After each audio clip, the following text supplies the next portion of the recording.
Did you know that both before and after his tenure with Megadeth, Nick Menza was a prolific studio musician, often going uncredited, which is quite common. Menza retold a funny story from the early 2000s that is something many working musicians can relate to. A few months before recording drums for an up-and-coming rock band, Nick had had an injury that caused him pain in his shoulder while he was playing. He could still play, but in between takes he would put his arm in a sling to relieve the pressure on his shoulder. While he and the producer were in the studio recording drums for a band that was not good enough to make their own album, the singer of said band came in and stared down this long-haired drummer with his arm in a sling before quickly leaving the studio. About an hour later, the singer called the producer and was telling him how furious he was that the drummer they had in there recording their album had his arm in a sling. After both the producer and Nick listened to the singer rant, who must have been unaware that he was on speakerphone, the producer thought fast and came up with a solution.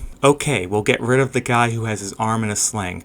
I actually have a good idea. I think we might be able to get the drummer from Megadeth in here to record for us. The ignorant singer got all excited and said, yeah, get the guy from Megadeth instead. And with that, the phone call was over, and Nick and the producer were finally able to get back to recording this band's album.